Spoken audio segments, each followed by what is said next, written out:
Warriors, Sword Prepper here. Thousands were told, I believe it was yesterday evening, to find shelter in buildings, behind buildings, in their homes, under tables. Thousands were told that yesterday over a missile threat. This is becoming serious. This happened in Japan, by the way. North Korea, I believe, fired some missiles toward Japan, landed just off the coast, and Japan had no idea this was going on. So when the missiles were coming towards them, they said, "Alright, everybody, hunker down. Apparently somebody's firing at us." So that happened yesterday evening, and it really put a few things into perspective for me and for the world, especially Japan. Japan has kind of been staying out of the whole thing. They've always had their feuds with North Korea and things, but they've kind of been staying out the whole thing. But this kind of threw them into it. This kind of threw them into the whole World War III thing. So now you're going to be hearing a lot more from Japan as well. It's not just going to be about Taiwan and China and things. All the players are slowly getting on board. Guys, this is serious. It's time to get serious with your whole preps. So it's time to get serious about your preparedness walk. It's time to get serious about what you're doing and your plans and stuff, because Warriors, this is not going to calm down. This is not going to come down any. This is only going to get worse, and I'm pretty sure you've heard me say that before, that it's only going to get worse, and it has. Recall back a few months, 6-7 months, when Russia was talking about invading Ukraine. I believe it actually happened on February 23rd. Is when they actually invaded. But look back and think about what people were saying. Most people were saying it would never happen. Most people were talking about, yeah, Russia's just talking. They'll never invade Ukraine. They've got too much on the line. What does Putin even have to gain? They've got too much on the line to invade. And there were the prepper channels that were talking about, that were saying that he would. The prepper channels were saying that, no, we think he might invade. I mean, we've seen these signs before with certain other invasions, certain other wars, and he's giving off the telltale signs. And sure enough, he did. And it kind of took people by surprise, because that's when they were like, that's when they started cursing him and being like, oh, he's no good. Putin's no good. Why would he do this? And then they just became pro-Russia because they thought he would never do it. That's part of the reason why people are so hating on Putin and pro-Ukraine, because they didn't think he'd do it. He proved them wrong. He proved most people wrong. And so now they have to hate him for it. But my point with this is that most people didn't think it would happen. You know, kind of like what's going on now with this whole nuclear talk. But most people thought it wouldn't happen, and they just called him, he's just saber rattling. But we're seeing the same exact sort of steps happen with all this nuclear talk. They talked about it, it was in the news, but most people said it wouldn't happen. But if you catch my drift, Warriors, we are seeing the exact same thing happen. No different. The exact same motives, the exact same length of time, how it's progressing, how it's slowly getting worse by the day. We're seeing this happen. It's becoming more and more talked about. It's becoming more and more mainstream about, this nuclear war is looming overhead. Just articles and articles about, what to do in a nuclear circumstance. What to do if this bomb goes off. What to do if Hiroshima happened here. Just those sort of things. They're becoming an everyday occurrence in your newsfeed now. I'm trying to get the sun out. It's becoming more and more apparent that, there might be something to all this nuclear talk. But most people don't even realize what's going on. Most people don't even realize what's going on over in Ukraine. All the average person knows is, guys, get this. All the average person knows, your 9-to-5 worker, all they know is Russia invaded Ukraine, Putin is bad.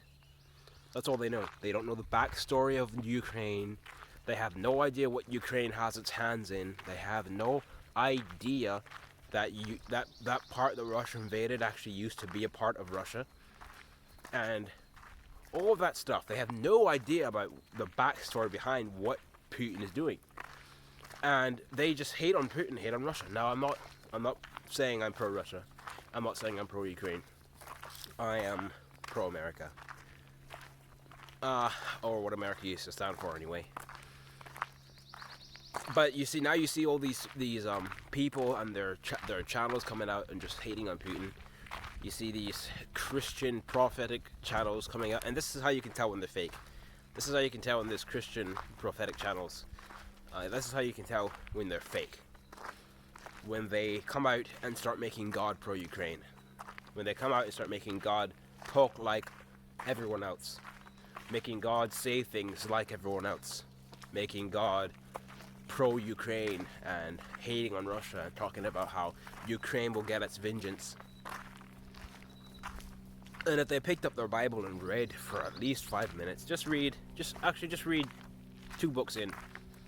Read Genesis and Exodus, and you'll swiftly realize that that is not the character of God that these people are portraying on their channels. It's the furthest thing. So yeah, also brings me to my other point.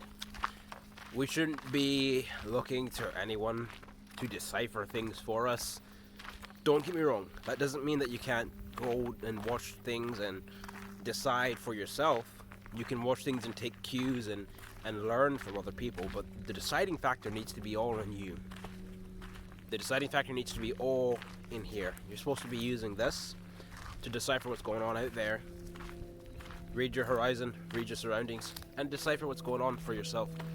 Because let me tell you, if you try to plan what you do off of someone else, you try to plan what you do off of what someone else is doing or what someone else tells you to do, then you will likely do something that doesn't work for you.